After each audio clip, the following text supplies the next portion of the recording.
Without further ado, I give you Melissa Whitwam, The Art of Being an Artist. Thank you so much. Well, first of all, thank you so much for being here and letting me speak with you tonight. This is a lecture, the art of being an artist, the art of presenting your artwork to the public. It's actually a lecture that I've given a few different times, and it's one of the hardest lectures that I've ever had to give. And the reason for that is that it's, well, my intro says, why should you listen to me? And so when I give suggestions on how to present one's artwork, it can come off as a little strict sometimes. But know that I've worked in galleries since my undergrad, so since the late 90s. I've been the exhibition manager. I've been the one that receives your artwork and patches and paints all the holes from the previous exhibition and puts 100 pieces up in a gallery, and I do that in a week, and I tag it, and I try to sell it, and I unbox those that need unboxed, and I ship them up carefully and send them back to the artist. So I've done the whole thing about a bajillion times. So I've seen a lot of different things come through. My goal is, as an artist, as an arts administrator, as an arts advocate, as a decent human being, is to help other artists communicate with their art to the community. And likewise, I'm in service of the visitors and the viewers that come into my gallery and see the artwork, because I want them to leave with a very good impression of art, and I want them to leave knowing that we as artists and we as arts administrators have done everything in our power to share that with the community and make it a pleasant experience for everyone. So that's why you should listen. That's why I've got a few things to say on this. And so if I do start getting snarky, it's because I've dealt with a lot of duct tape in my life, and we don't need to do that all the time. So my first thing to start these lectures with is a question for you. And that question is, why are you an artist? So if everyone can take just a moment and think about why you create art. What is your reason for doing that? It's a hypothetical, but if you have any immediate comments, you're free to share them. Pure joy of it. Yeah, pure joy of it. Excellent. More of a need for me. Excellent. Expression of inner feelings and how you want to show people in the dark. To keep you out of the bars, to express things, as therapy, all of these things. And as an artist myself, that's one of the reasons I went into art. I actually started school as an English major, and I was pretty gung-ho down that path. But I was traveling with a friend of mine. We had to stop by his artist teacher's, or his professor's office, and she saw me and she said, "Why aren't you in my class? You know this, you know this, you know that. I see you around here all the time. You're in all the art history groups. You're one of us. I'm going to pull you over." And sure enough, she did. So I ended up continuing with English, but double majoring in art, and the rest is history. I was in her classes. I was her studio assistant for 3 years by the time I finished college, and I taught classes with her. It was a great honor. But I didn't, as much as I loved art as a child, and you hear all these stories, it just kind of starts happening where you need to, at least for me, I started creating, I found the joy in that, and I wanted to keep doing it. And at a certain point, when you're making art and you're calling yourself an artist, you have to share that with other people. So that's what today's presentation is about, is how can we communicate that need, that joy, that diversion, how can we communicate that to the people we're sharing our artwork with? Think of it this way. If I were a concert pianist, and in this imaginary scenario, I'm an excellent pianist, and you've all paid for a concert to come and see me. I sit down at the piano, and I start plucking away, and it is the most dissonant, horrible thing you've ever heard, because I didn't bother to make sure that the piano was tuned. That's how I view presentation of art. It doesn't do me any good to play on an untuned piano. It doesn't do the listeners any good. And it certainly doesn't do that concert hall any good, who's going to have to refund all the money and is trying to sell future concerts to benefit me and the public in the future. So when we're presenting our artwork, and I will address Maddie, there are some things to keep in mind. A lot of it is most of it, 99% is your freedom and your decisions. But there's some things to consider across the board. And a large part of that is preparation. So when we think about how we share our artwork, whether we share it in art fairs and weekend festivals, whether we're in an exhibition at Framations, or whether we're in an exhibition at the Foundry Arts Center, whether we are just invited to hang our work somewhere, it's going to be seen. That's the goal, right? You can hang it in your bathroom and not let anybody see it, but eventually the hope is that you're going to share it with somebody. Otherwise, it's just, it's as good as any hobby. I love crosswords. I do a lot of crosswords, but I'm not going to show those to you. And if I do, I better do more than just pull out the ripped copy out of my pocket and show it to you. Even if it's done, it's great. I was smart. It doesn't do you any good as a viewer.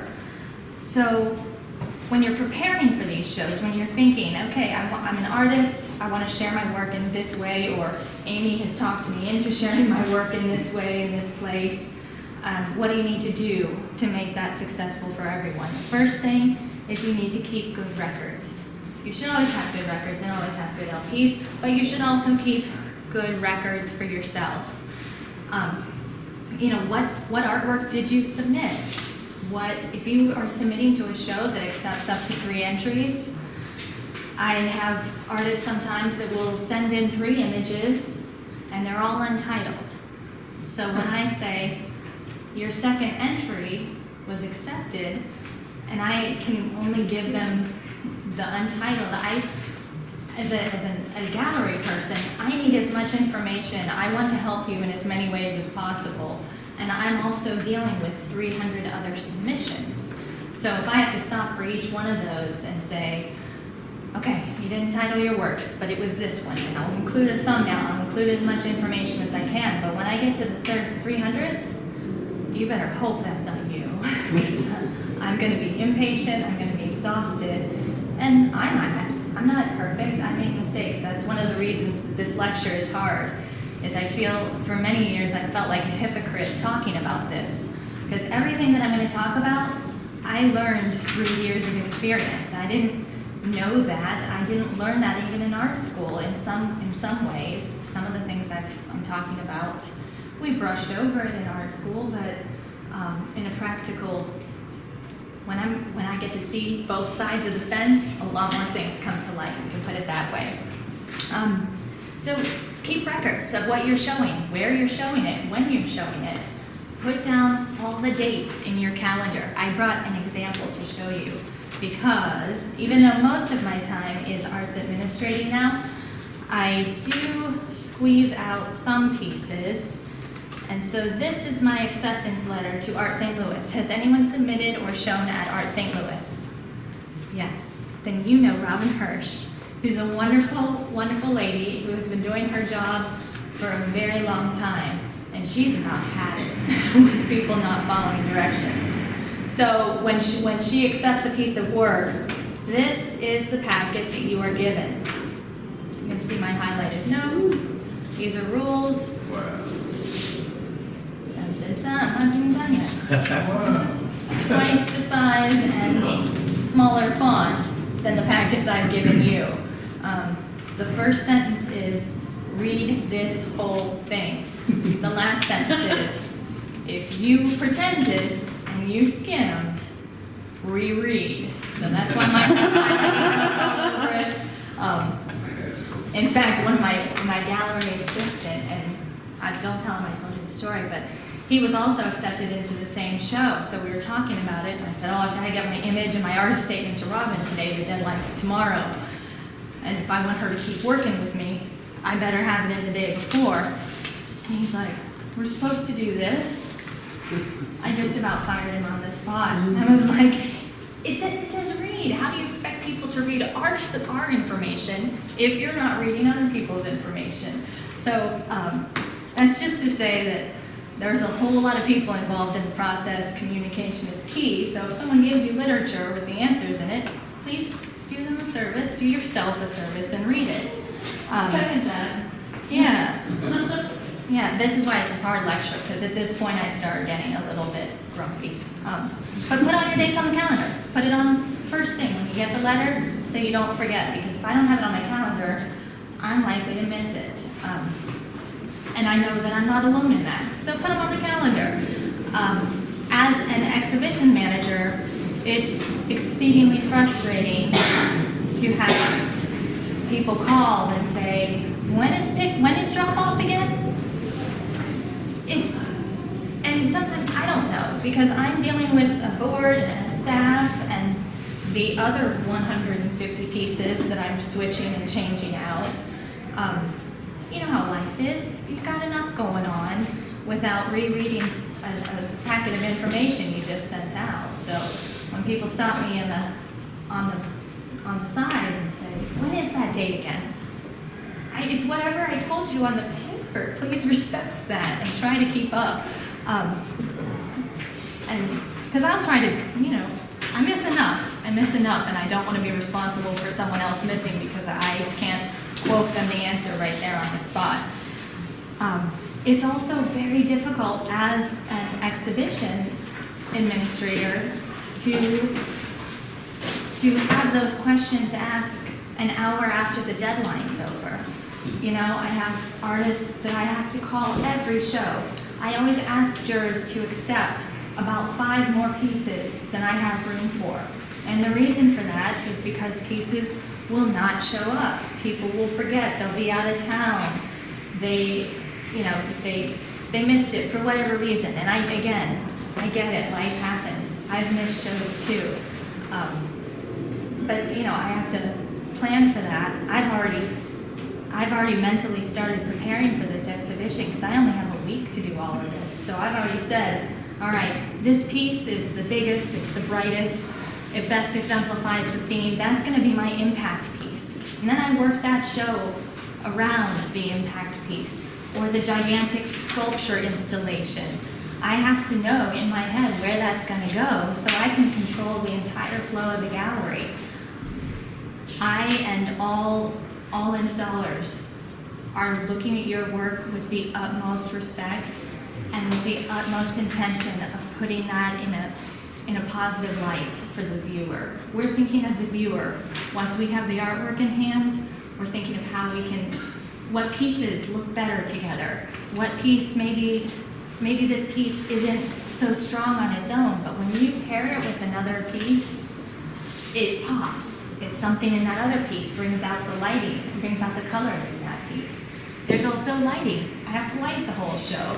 So I have to figure, well, this spot of the gallery, the track lighting is a little bit iffy, and I'm not going to put a piece of work where I can't focus on it, and I put it in a dark corner or a dark light. So when the small disappointments like, oh shoot, I was walking the dog and I missed the submission and I forgot.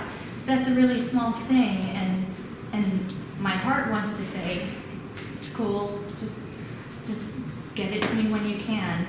My head is saying, how are you going to get this done?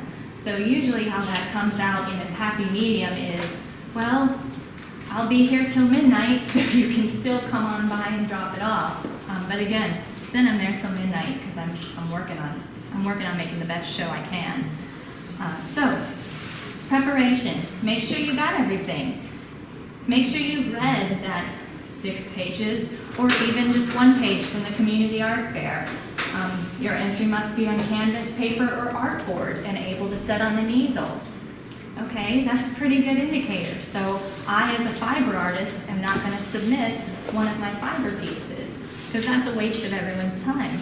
So read through it beforehand. Make sure you've got all those things or you can get them together before the submission. And again, if you have any questions, the last page we talk about research and resources.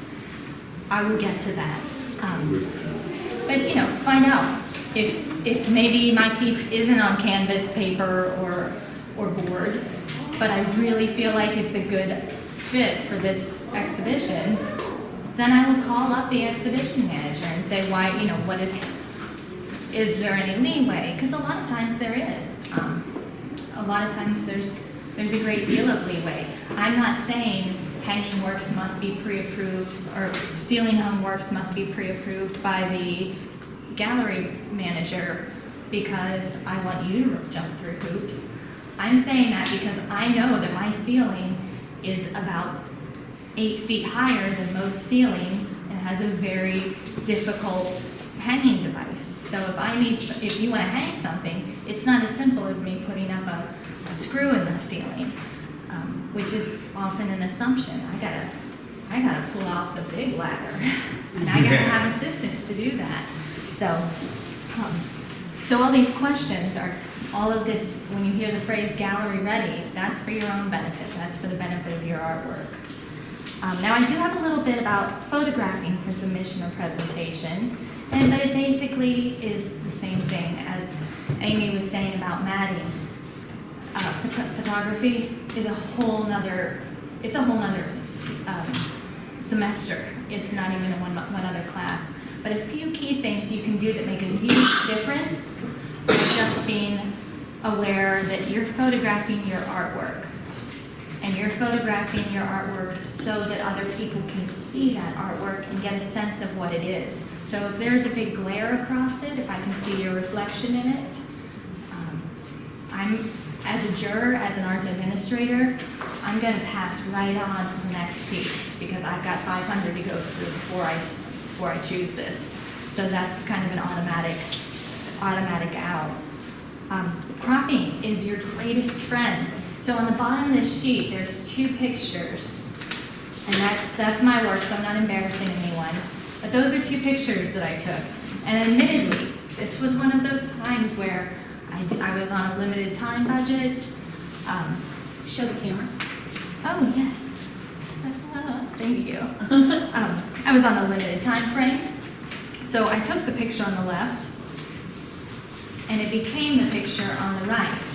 So you can do a lot of things. Even if the picture that you've taken doesn't come out exactly like you wanted, ask someone who knows just a little bit. This wasn't even Photoshop. This wasn't big pixel changing. This was a matter of cropping, straightening, and changing the light just a little bit so that what I knew were white walls came across as white walls. Wherever I took it, the light was really, really red. So there's simple things you can do, and if you can imagine being the juror for this show, which piece would you rather accept into the exhibition? There you go. And if you accepted the piece on the left because you really liked that color and you really liked how that looked, and you received this one, you'd be a little mad because this is not an accurate representation of the work. This doesn't. I just recently had a show where the picture that was submitted was in color. The piece that I got was black and white. Now, how that happens, I will never understand. But it did. So, then I'm in a tricky predicament. It can. It does happen. I know.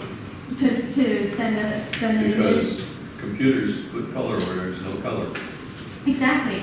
So, exactly. There's a lot of tricks that happen. So look at the picture before you send it, and if it's turned your black and white into a color photograph, don't give me the color photograph. That's not a good representation of your work, and therefore that's not a good representation of you as an artist. Because again, the bottom line is that you're artists and you should be proud of yourselves and you should be proud of your work. So I get it, computers are tricky, but there's a number of people that will help you, even the exhibition managers at the places that you're submitting. If you give them a call with a good enough heads up, then they will be willing to help you and walk you through this process, because all of our goal is exactly the same. A few teeny tiny pet peeves I have, I'll just share. When you're submitting photographs, I say cropping was your best friend. I've had a lot of photos submitted where the background is not even just a wall. It's a wallpapered wall, or it's maybe leaned up. So take your basement pipes and your faux wood paneling, get that out of the picture, because that has nothing to do with your work. There are some pieces that are installations where it might be part of your work. I don't know, I haven't seen it yet. So I have to make assumptions based on just the image that you send me. I have a little bit about keystoning. This picture, this small little thing, keystone, like the stone that you put in the top of an arch, it's shaped like that, and that's why we call images keystoning. So if you're taking an image of a piece that's leaning up against the wall, like Amy is, then you're figuring out ways to avoid that keystoning, and she can tell you exactly what she's doing. But she's cropping it and figuring out a way so that you're not taking a picture of a straight box at an angle. A very good example of this is at the Foundry Art Center, we just improved our audio-visual system, and I got the projector replaced. Well, we had to add about 3 feet to the pole on the projector, because we replaced one projector with another, and it's hung from these 3-story ceilings, so it's kind of a tricky task. But if we had that projector hanging at the same height as the other projector, because of the power of the bulb and the light, it keystoned. So you're watching a whole Willy Wonka movie in this dimension. Nobody wants that. So just a few things that are easy to overlook as you're doing them, but become important when someone's trying to make an accurate decision about your work. The next page I got is where we really get into presentation.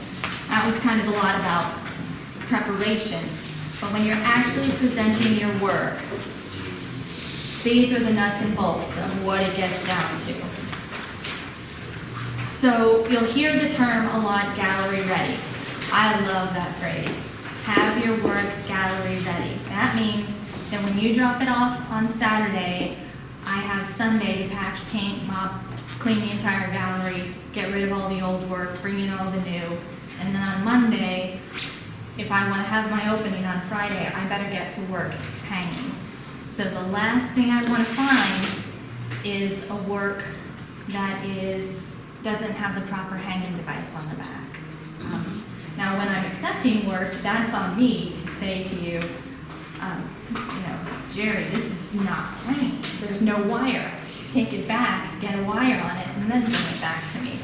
And I've known many exhibition managers who do that, and it's strict and it comes off as harsh, but it's what we've got to do. So it's nothing personal. It's not that I don't like you as a person. It's not that I don't like your work. It has nothing to do with that. It's a business decision. I said have this ready to go because I want to spend as much time as I can making it proper, making it perfect. So when I have to stop and 5 of the works that have been mailed to me don't have wires on them, I stop and I make those repairs. And that's a cost to me, that's time for me, that's a lot of interruptions in the process that I don't want to have to go through. I also have to call all those artists because I'm not going to touch your artwork. I'm not going to change your artwork in any way unless I talk to you about it first. Because if I found out that someone was doing that with my artwork, I'd lose my cool a little bit, How do they know, especially with fiber work? If somebody sees something that they think needs fixed and they pull on the wrong string, there goes my piece. Maybe that was supposed to be like that. So if this person didn't wire their piece properly, I'm going to call them first and say, may I put screws in the wood of this frame?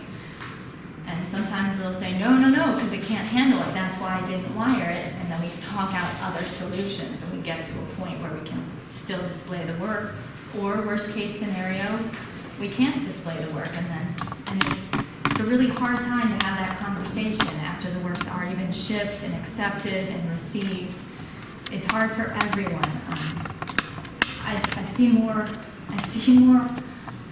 gallery administrators in tears than I've seen artists in tears.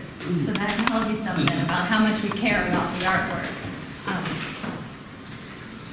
Can I add a caveat to that? Please. If you don't structurally hang your work so that it stays on the wall and it's hung above someone else's work, not only is your work damaged when it falls on the ground, the people's whose work is hung under yours is damaged because your wire snaps or the frame wasn't structurally sound enough to keep the wire into the side of the frame. So and not only does your work get damaged, 1, 2, 3 people else's can get damaged too. So. That's excellent. Look at the picture on your sheet with the red tape. That is an example of a bad situation.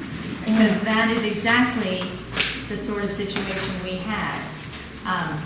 It was given to us and yep, it's got a wire. For one, that's not a hanging wire. All you've got to do is go to Home Depot, go to Walmart, go to a store, and you will find packages that say hanging for pictures, for mirrors, for whatever it is. It's your work. I expect you to know more about it than I do.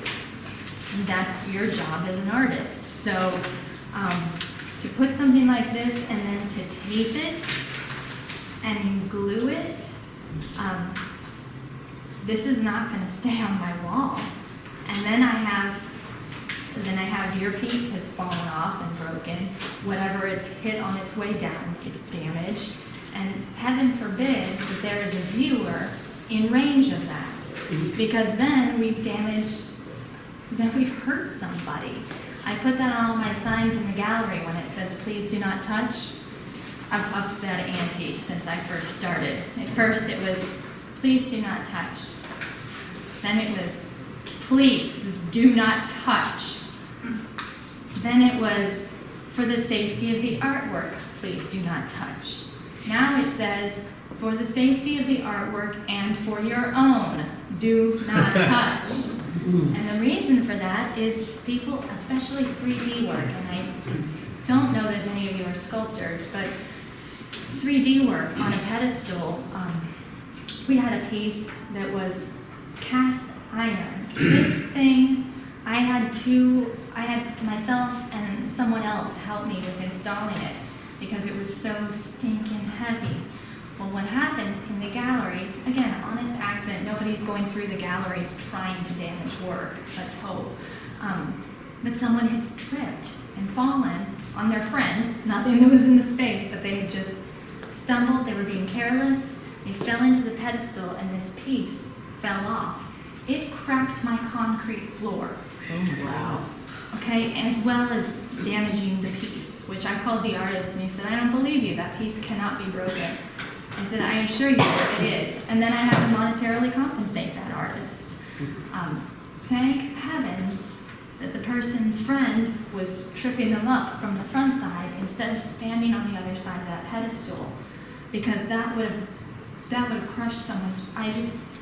You get the point. I don't need to cry right now. You get the point. It's not just for the safety of the artwork. It's for the safety of other people's artwork, for all of that time, for all of that investment. It's not worth it. Absolutely. So those are the big ones. Now we'll go down to the little nitpicky things, which seem nitpicky, but I will talk to you in a minute about why they are not. Above this wiring, this not wiring, we'll call it, are some pictures of frames. So the first one that you'll see has that space. Not a big deal, but it's not a big deal in that I could fix it, thank heavens. I run a gallery. I'm proud of that. I'm proud of the artist in that gallery. So when I get pieces like this, and with chips taken out of them, and I get it too, because I reuse frames a lot. My favorite place to get frames is at estate sales. And I remat them, and I reframe them, and I hang them in my kitchen. I don't send those pieces out to a gallery. If it has been repaired in any way with duct tape, hot glue, or a Sharpie marker, that just doesn't do you justice. You're artists, you're better than that. So make sure that your work is telling people that you're better than that. Let's see. Yeah, we all love to play MacGyver, but there are professionals like Amy at Freemasons that can do the work for you and at least coach you through there's professionals everywhere that do that job. And just from a viewer standpoint, you know, when you see a really lovely, I'll give this example as a juror when I've juried shows, when I've had to pick winners. When we do it in our own galleries, we have the jurors pick the award winners in person.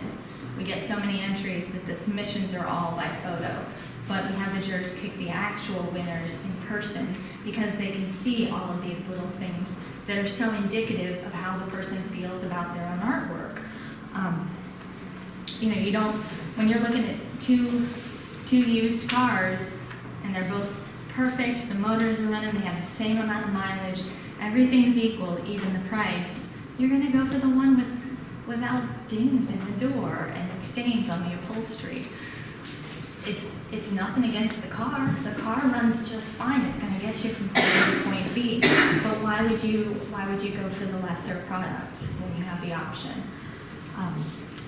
The price points on the pieces that I'm showing you here, and I realize that these are kind of small and dark and hard to see. You can see better in this photograph that those frames have been nicked. And when I first got them, they were just straight up nicked, so you could see the wood through it.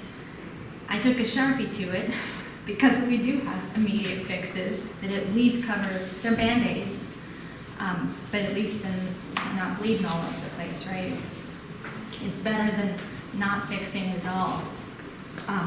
But the price point for this piece and this piece is $600. The price point for this piece is $1,700, okay? So if I, as a buyer, said, I love this work, I'm taking it home with me. It's an original, I love it, it's worth the $600, it's worth the $1,700. And I get it home and can't put it safely on my wall, and there's something like this on the back, you better believe I'm not going to buy another piece of artwork again. That's, again, it's misrepresenting all the time, all the energy, all the love and joy and work that you've put into your paintings or drawings or whatever you've done, all of your artwork. It gets really easily dismissed by those mistakes. I'm sure we've all gotten the letters with the typo. I'm just waiting for there to be a typo in this. Just full disclosure, and there might be, but it's just those little signals that tell you, well, this person wanted to get a show and they wanted a line on their resume, or they just wanted to share, but it kind of backfired. So I, as a gallery administrator, am not comfortable selling a piece of artwork for $600, knowing that they're going to have to spend another $150 to get it reframed. So, that said, I've been kind of beating a dead horse with the importance of presentation, but the bottom line is, well, why do you care? So if, aside from the fact that it doesn't look professional, there's other reasons that Amy mentioned that aren't often thought of. So, yeah, if one piece falls, it's probably going to take out a few others, at least. Our job is to present your work as professionally as possible. Your job is to get it to me as professionally as possible. Aside from the immediate visual, artwork in scratched frames, that's hard to sell. My job is to try to sell your work too, and I want to do it. You better believe I want to do it. So when I'm walking through a gallery with someone and saying, this is one of my favorite pieces, and I look up close and there's a cat hair under the frame, I'm so embarrassed. I almost included a picture of my cats because we've all been there. They'll maybe nick up the side of the frame. Their hair gets everywhere. It's probably on me now. But I want you to know I have cats because I've shown you a cute picture, not because one of the rogue hairs is in the middle of your painting or your frame. Even those little brown dots, just an overcut mat sometimes is enough to just take all the joy right out of it. It's just not properly finished. So not only does it lower the caliber of your work, because then as a perfectionist, I'm going to see that, and that's all I can see the rest of the show. The rest of the 6-week run, all I see is that cat hair. And I hate your cat. And I don't hate cats. But it lowers the integrity of every other work in that show. Because I've said then, at that point, that this piece of art, that is a masterful piece of art, but it's stuck behind scratched acrylic. It's hard to see. There's a cat hair in it. I had to fix the frame with a Sharpie. That is as valid as this piece, who sent it to me right from the framer, is impeccably finished, is in perfect condition. It's one that I wear white gloves because I know that I will damage it with my fingerprints. This one, well, I can't do anything to it that hasn't already been done, it looks like. And those are both in the same show. They're next to each other. They're eligible for the same prizes, the same purchases, and the same amount of respect, because they do warrant, the artwork warrants the same amount of respect. But the presentation, man, this person takes themselves seriously. And this person takes your viewing experience seriously. This person was in a hurry and life got to them. So aside from the fact of selling and sending that message, we're in a culture right now where we're constantly defending the arts, not just in education, in funding, in all ways. It's a battle constantly.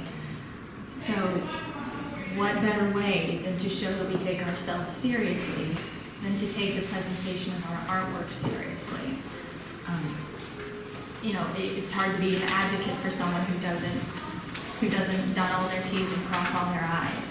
So it's a team effort, and that's why I give this lecture to all artists that I come across. One of my mentors once said to me that people will only take you as seriously as you take yourself, and they were referring to your artwork. Because I had a piece of art, I kind of started it as therapy. It wasn't really meaning that much. It meant a lot to me, but I did not imagine that it was going to mean anything to anybody else. I was like, nah, this is hobby, this is craft, this is not my art. I have them in different categories in my mind. But I started seeing more responses to it and calls for the theme. And so I decided maybe this does have what it takes, but what it required was an entirely different presentation. So I created, it was meant to be a sampler. I was doing long weavings, so I'd woven like 30 feet of this material so that I could chop it up and dye it. Well, when I saw the beauty of this long sheet, I thought, okay, this is something important, but it's important to me that it be viewed at a certain height, and it's important to me that it be viewed in a certain way. Well, who has control over that but the artist? The artist has total control over that. You have absolute power in how people see your work. And so, I have artists sometimes that'll say, do you have a pedestal that's this high and this long? And it's easy for outsiders to hear that and say, wow, are they needy or what? No, they're absolutely on point. I'm so glad they're asking me, because that's how they want it to be shown, and I will respect that. If I show it at this height and people can't see it, or if I show it so low that people are bending over and they can't read it and they can't understand what it is, then shame on me. I'm not doing them justice. And so as artists, then the responsibility is to say, okay, I thought this was a sampler. I thought this was a craft just to help me. But now that I think it might be better for some other people to see it, I got to figure out the construction. So for the show in Art St. Louis, actually, I had to really figure out a construction for the display. So that's why it's important, not just for you, not just for your artwork, but for the entire arts community. talk about defunding. It's a lot easier to say that this is important if we show that it's important. The last bit that I want to talk about is shipping and delivering. Now, do many of you ship your work to other shows? Okay, I didn't think so, so I'm going to save that part of the nonsense for someone it applies to. But delivering is the same way.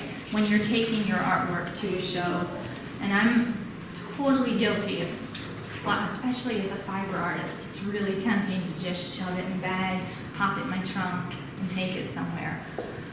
But here's the problem with that, is then it's all wrinkled, and it's not destroyed, it hasn't been hurt, but I'm taking it into the gallery then, and then I'm saying to that, here's an example. I had a fibers piece submitted to me. It was a ceiling homework of wedding veils, and the slide showed this most beautiful installation of these hand-embroidered wedding veils hanging in different places from the ceiling, and it was an installation that you could walk through. I get them in garbage bags with a roll of fishing line. Oh, So, you better believe that it looked fabulous and even better. I'm a good scout. Things leave me better than they came to me, if I can help it at all. You better believe it was still a gorgeous installation. But I had to measure the fishing line. I had to construct a way to hang them from my ceiling, because as I mentioned, I've got a very tricky one. I can only hang it from concrete bolts at a height of 16 feet in parallel lines. So not only that, there was a letter in the box that said, it's cool, it's a site-specific installation, do it however you want, I trust you, you know the gallery space. I appreciate the trust. It's a big honor for me to have you share your work with me and trust me to do the right thing with it. But I do not appreciate being told to iron 50 wedding veils. So that was its own set of challenges. But even when you're taking your own work, and it's 50 wedding veils and you know you're going to set it up, show some respect for yourself at that point as well. When you throw in the back seat of your car, make sure that there's something protecting the corners of the frame. Make sure there's something protecting the acrylic. Make sure there's something that is keeping you from getting fingerprints all over it or accidentally dropping it on the way in. Because I know how you react if I dropped your work. So react that same way if you drop your work. It's the same thing. So that's as far as it goes for delivering. And the last part I want to talk to is about research. And I realize in retrospect I should have just titled this category "Help" in big exclamation points, because I've given you a lot of advice and a lot of telling you to take care of your own business. What I haven't talked about is where you can get help doing that. Because again, I understand life gets to you. It's hard. Framing professionally is super expensive. It's expensive to show your work and to share your work. So two things. One thing, going back to that very first question I asked you, is why do you make artwork? Thing two, why are you sharing your artwork? Because maybe this is a piece that you don't care. Maybe these are the backs in the magazine that you've framed with estate sale things, and they go in the kitchen, and then the guy it to bits. Do whatever you want. But if it's asking, if your paperwork is saying no cleat hangings, no hooks, only wires, these dimensions, if somebody's giving you that many specifics, that's because they want you to do that, and they will help you in any way they can to get you to that point. So Raman Hirsch, the six-page thing that I sent you, I'm going to use a little bit of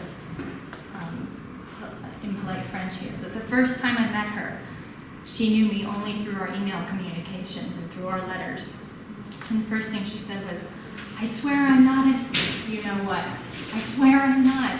I want to help people. I just can't take so much, so many problems. I can't fix 50 pieces to the best. It kind of goes to that, you either half effort two things or you whole effort one thing.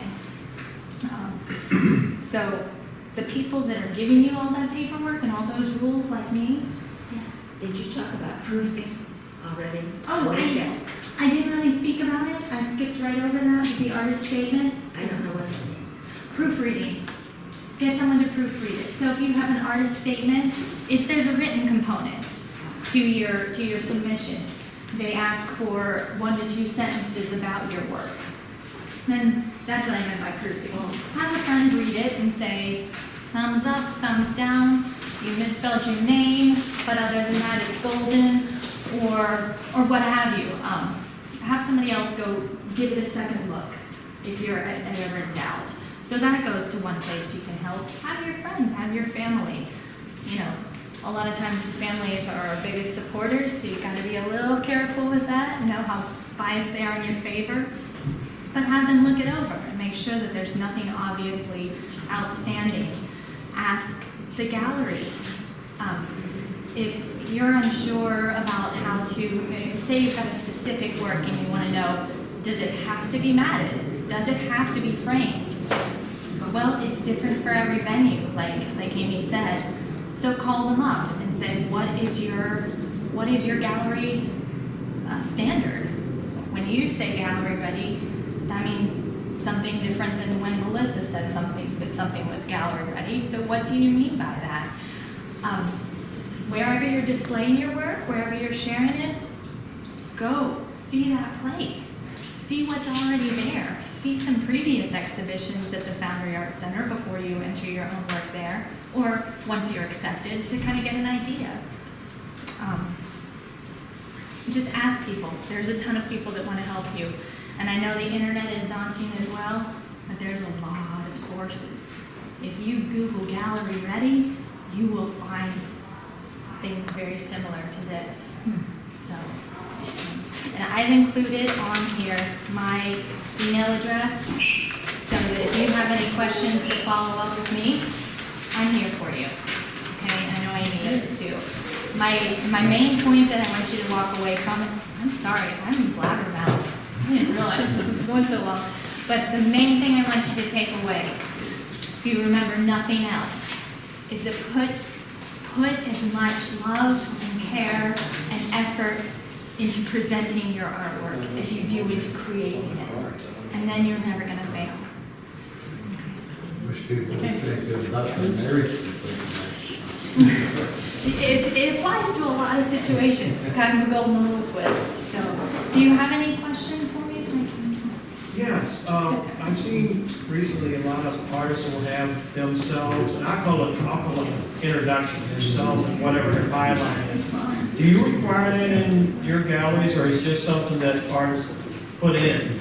We do not require it. I think what you're referring to is an artist statement, which is briefly mentioned on there. So the artist statement is your elevator talk. It's when someone in your family says, Fiverr, are you a health major? What is that? Then it's those 2 sentences you say, I create art because it's a therapeutic act for me. It's based with themes of time and record keeping, and I use thread the same way that a painter uses paint.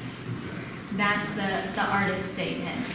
And there's a lot of research on how to write your artist statement, and if you even want to, it's not required for most places. In our gallery, we say it's optional, but not required. The reason it's optional is because that helps a lot of our viewers when they see Stephen's work and they think they get it, they're maybe not sure. Then we can say, in the front of the gallery is a book.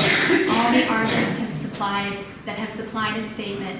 It's in that book, so you can open that up, and the artwork's on one page, and that little brief window into what they were thinking is there. Well, I'm looking at it as their byline, like my biography. I started out as whatever, and I've been here and stuff like that. If that's required, then you'll know it.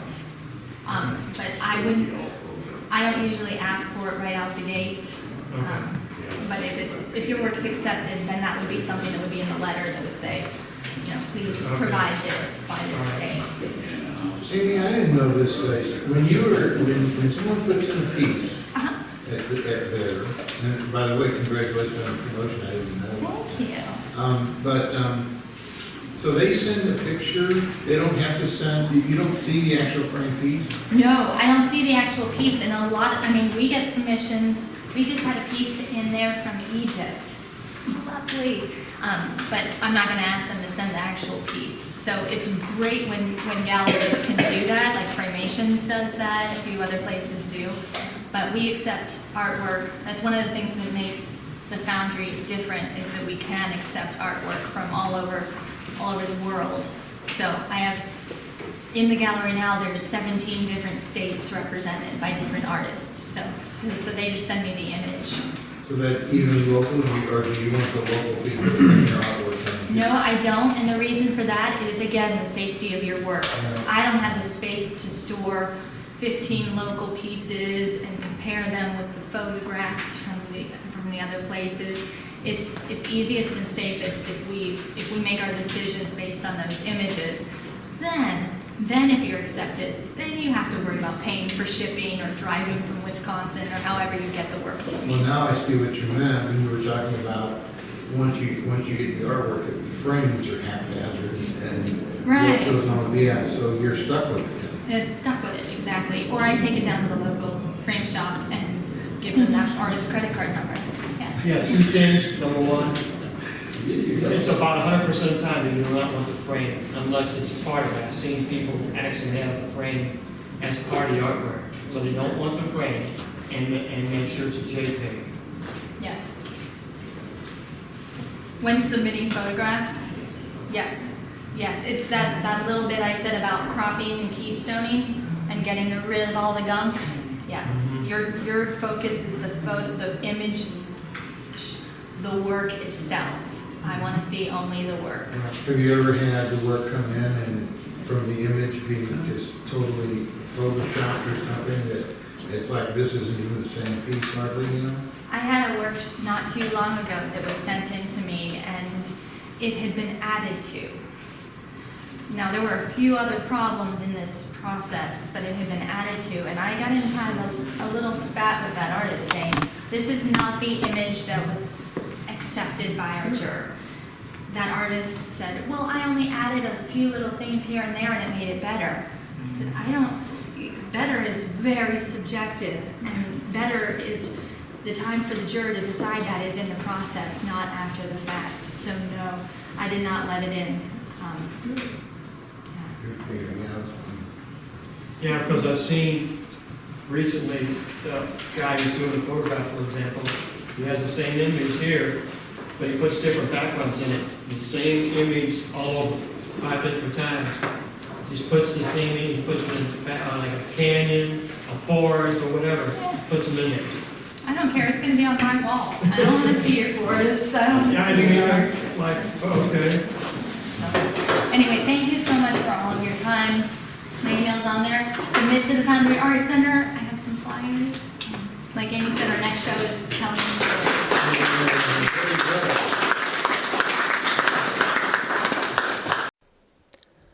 Focused in North St. Louis County, Northside Art Association is a nonprofit 501c3 arts organization that serves local artists through community exposure, networking, education, and peer interaction. Learn more about Northside Art Association at www.northsideartassociation.org.